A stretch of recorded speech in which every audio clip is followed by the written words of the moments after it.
As pessoas não veem importância na análise de causa raiz. Como resolver essa questão?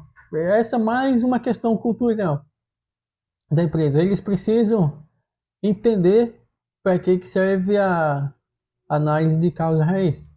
Talvez se for o caso, você pega um problema que aconteceu que, digamos assim, olhando em primeiro instante, poderia ser muito óbvio que foi, por exemplo, culpa da manutenção ou culpa da operação, mas que quando você faz análise de causa raiz, você vê que o problema, na verdade, não tem nada a ver com a primeira ideia que se teve, que é algum outro problema. Exemplo, eu já devo ter mencionado bastante vezes isso, mas é o exemplo mais que eu lembro mais facilmente. Uma vez estragou um mancal de um exaustor que puxava os gases da empresa. Quando foi precisar trocar, não tinha no estoque. Assim, se você tem mais base de dados, se tem mais conhecimento do que aconteceu, você pode chegar à seguinte conclusão: o estoque não tem, porque a manutenção não pediu esse acoplamento, logo ficou sem estoque. Então, culpa da manutenção, culpa do PCM, culpa da gestão da manutenção.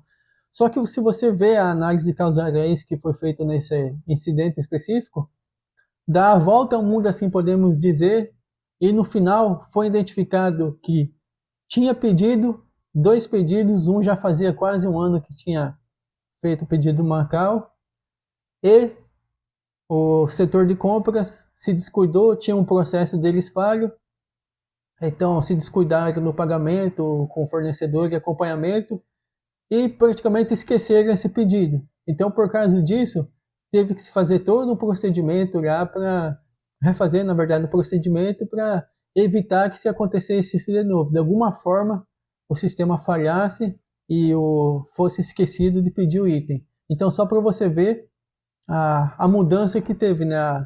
Uma coisa que seria problema exclusivamente da manutenção, na verdade, foi lá para frente na gestão de compras e viu que era um procedimento deles falho que tinha. Então mudou tudo isso. Enfim, você pega esses equipamentos, esses problemas que são óbvios, mesmo que seja você sozinho, faça análise de falha só para as outras pessoas, às vezes, que têm dificuldade, que não estão entendendo, ver a importância da análise de causa raiz.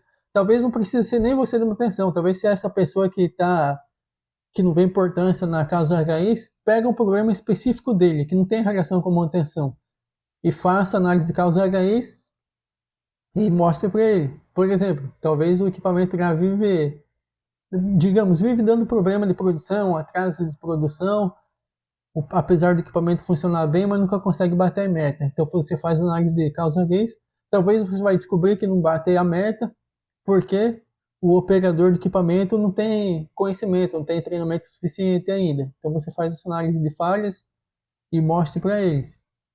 Assim, isso é costume da empresa. Normalmente, se a empresa não cuida bem da sua gestão, não utiliza metodologias, por mais simples que seja, igual o 5S, então vai ser muito difícil de implementar. O 5S mesmo, que é uma metodologia muito útil para as empresas e é simples de implementar, que não envolve gastos, mas tem empresas que não fazem.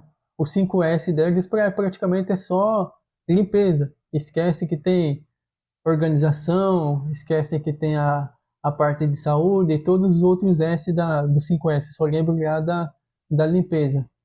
Então isso é cultural, vai melhorando aos poucos, demonstrando a importância para as pessoas. O que pode ajudar muito, que eu acabei me esquecendo de dizer, é a alta direção da empresa apoiar isso daqui. Então, se por exemplo, nesse caso da análise de causa raiz, por exemplo, o gerente geral da empresa ou o diretor não vê a importância, não entende a importância disso, consequentemente, todo escalão abaixo não vai dar muita atenção, porque não é tão importante para o diretor, então para que vai ser importante para eles?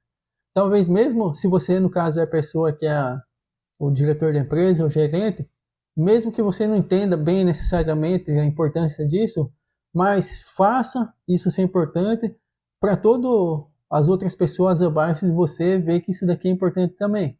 É a mesma coisa que podemos dizer o seguinte: digamos o diretor da empresa sempre chega atrasado e sai cedo. por mais que ele não bate cartão, né? Logicamente ele pode poder chegar atrasado, pode sair antes se ele quiser, mas enfim. Só que se todos os funcionários vê que ele todo dia chega atrasado, todo dia sai mais cedo, os outros funcionários vão consequentemente vão começar a fazer a mesma coisa, porque muitas das vezes não é o que você diz que é importante que as pessoas fazem, é os seus exemplos. Então, cuide muito dos seus exemplos. Eu acabei viajando nessa pergunta aqui, respondendo outras coisas, dando outros exemplos, mas creio que consegui fazer entender. Mais uma vez, se você que fez essa pergunta aqui não entendeu, pode mandar aqui nos comentários que eu respondo novamente.